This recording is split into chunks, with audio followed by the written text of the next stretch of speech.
Hello? Hello?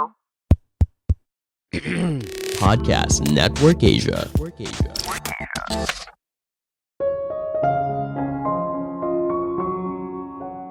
Tidak ada penghargaan Nobel dalam hal pola asuh atau edukasi.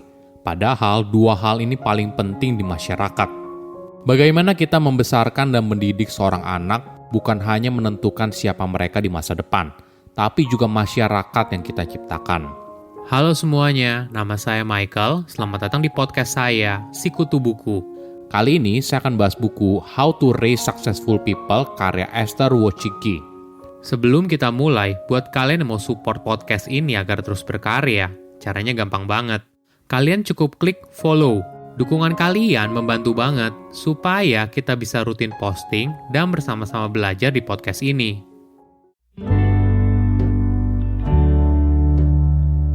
Buku ini membahas bagaimana tips untuk membesarkan seorang anak yang sukses. Banyak orang tua mengasuh seorang anak berdasarkan bagaimana mereka dibesarkan. Entah memperkuat apa yang diajarkan, baik atau buruk. Atau mereka begitu membencinya hingga mengasuh anak mereka sebaliknya. Padahal cara ini bukanlah cara yang tepat. Sebaiknya pola asuh anak harus berdasarkan pada kebutuhan anak tersebut. Apa yang terbaik bagi anak itu, bukan berdasarkan pengalaman masa lalu orang tuanya. Penulis boleh dibilang merupakan ibu yang luar biasa. Ketiga anak perempuannya merupakan wanita karir yang sukses. Anak tertuanya bernama Susan merupakan CEO dari YouTube. Anak keduanya bernama Janet merupakan seorang dokter. Dan anak ketiganya bernama Anne merupakan co-founder dan CEO dari perusahaan kesehatan 23andMe. Saya merangkumnya menjadi 3 hal penting dari buku ini. Pertama, pola asuh anak seringkali mengikuti pola asuh orang tuanya. Banyak orang tua seringkali meniru orang tuanya, bahkan terjadi tanpa sengaja. Misalnya orang tua yang sering berlaku kasar. Ternyata ketika masih kecil mereka juga mengalami tindak kekerasan. Secara alamiah, anak dengan orang tua yang baik berusaha melakukan apa yang orang tuanya dulu lakukan kepada anaknya. Tapi tentu saja belum tentu hal ini cocok diterapkan kepada anak itu. Karena dunia tidak lagi sama. Penulis bercerita pengalamannya sendiri. Dia dibesarkan pada tahun 1950-an di dalam sebuah keluarga yang masih menganut paham seksisme. Artinya orang tua penulis mengajarkan kalau anak perempuan itu derajatnya lebih rendah daripada anak laki-laki dan perempuan harus nurut. Jadi ketika kakak laki-lakinya diberi kelonggaran, dia diperlakukan dengan keras tanpa ampun. Saat kakak laki-lakinya bebas menentukan mau jadi apa di masa depan, orang tua penulis mengatakan kalau wanita itu kodratnya berada di dapur sebagai ibu rumah tangga. Orang tuanya bahkan mengharapkan dia menikah di umur 18 tahun. Penulis tentunya memberontak dan pergi dari rumah. Dia lalu pindah dan melanjutkan pendidikan hingga lulus kuliah. Hal ini membuat orang tuanya marah dan tidak mengakuinya. Ketika anak ketiga penulis bernama Anne lulus kuliah, dia mengejutkan semua orang dengan mengumumkan kalau dia tidak ingin mengejar karir profesional sama sekali. Anne hanya ingin tinggal di rumah dan menjadi babysitter. Mayoritas orang tua mungkin panik dan terkejut atas keputusan Anne. Tapi penulis justru lebih rileks. Dia sadar kalau itu adalah hidup Anne dan dia akan menemukan jalan hidupnya sendiri sesuai waktunya sendiri. Sayangnya ketika penulis masih menjadi guru, banyak sekali orang tua sangat dominan ketika anaknya memutuskan apa yang mereka inginkan dalam hidup. Penulis bercerita soal mantan muridnya bernama Greg. Dia merupakan anak yang berbakat dengan minat yang tinggi di bidang desain grafis. Namun orang tuanya punya pandangan yang berbeda. Mereka ingin anaknya jadi ilmuwan. Kenapa? Karena orang tuanya merupakan ilmuwan dan mereka punya pandangan yang sempit terhadap pilihan karir yang berbeda. Ketika Greg menunjukkan minat yang rendah pada bidang sains di sekolah, orang tuanya justru memaksa dia untuk mengambil kelas tambahan. Alhasil, Greg jadi tidak punya waktu untuk melakukan apa yang disukai, yaitu membuat karya seni. Hingga akhirnya, hal ini membuat dia stres dan sedih. Beruntungnya, Greg berhasil melewati tekanan di masa mudanya dan berhasil menjadi seorang seniman grafis yang sukses.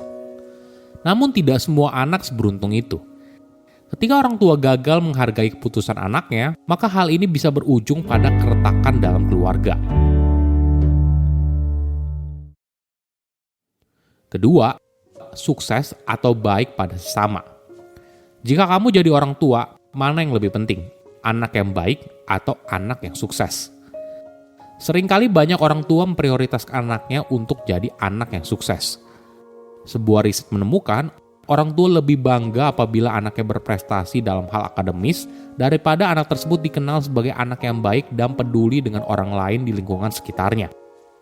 Sadar ataupun tidak, orang tua seringkali memaksimalkan potensi anak mereka untuk sukses. Mulai dari mendorong mereka untuk mengikuti kelas tambahan, hingga mendorong mereka untuk mencapai nilai tertentu. Fokusnya adalah anak tersebut harus menang, bukan apakah anak itu tumbuh menjadi anak yang baik atau tidak. Padahal sukses belum tentu buat bahagia. Riset membuktikan orang yang merasa hidupnya penuh syukur secara rata-rata lebih bahagia dan penuh harapan daripada populasi secara umum. Membesarkan seorang anak yang memiliki rasa syukur tinggi akan membantu mereka dalam menghadapi kekecewaan dan kemunduran dengan lebih baik, menurunkan kemungkinan depresi, dan membuat mereka lebih baik kepada orang lain. Jadi, bagaimana caranya? Anak-anak boleh dibilang belajar melalui contoh. Seringkali mereka mencontoh apa yang dilakukan oleh orang tuanya. Mungkin kalian bisa melakukan aktivitas bersama untuk menuliskan segala hal baik yang patut disyukuri. Hal ini bertujuan untuk membuat mereka menghargai hal kecil dalam hidup. Contoh lain, ketika ulang tahun, biasanya anak-anak akan mendapat kado. Bukan hanya dari orang tua, tapi dari lingkungan sekitar, entah dari keluarga atau sahabat. Nah, jangan fokus hanya membuka kado satu persatu, tapi ajarkan anak tersebut untuk mengucapkan terima kasih kepada si pemberi dan berikan sedikit waktu untuk mensyukuri hadiah tersebut. Barulah menuju hadiah yang lain. Ketiga, berikan anak kebebasan dalam batasan. Coba bayangkan seorang anak yang penurut. Apakah dia merupakan anak yang ideal? Mungkin mayoritas orang tua memilih anak yang penurut daripada pemberontak. Namun anak yang penurut tidak selamanya baik. Mungkin saja di masa depan, anak tersebut kesulitan untuk menentukan apa yang dia inginkan dalam hidup ketika dewasa. Anak-anak butuh batasan dan aturan untuk membuatnya merasa aman. Tapi terlalu banyak aturan justru bisa membuat mereka jadi insecure karena merasa kalau dirinya tidak punya kontrol atas hidupnya sendiri. Daripada jadi orang tua yang terlalu mengekang, penulis menekankan pola asuh yang kolaboratif. Misalnya, tetap memberikan mereka pilihan tapi juga punya batasan tertentu. Ini bisa diterapkan dalam hal yang sederhana. Anak-anak umumnya tidak suka makan sayur dan buah. Tapi tentunya mereka perlu diajarkan pentingnya buah dan sayur untuk kebutuhan nutrisi harian manusia. Jadi daripada memaksa mereka 100%, mereka diberikan kebebasan untuk memilih sayur dan buah yang mereka sukai. Ini merupakan cara orang tua memberikan kebebasan sekaligus bertanggung jawab atas pilihan yang diambil. Saya undur diri, jangan lupa follow podcast Sikutu Buku. Bye-bye.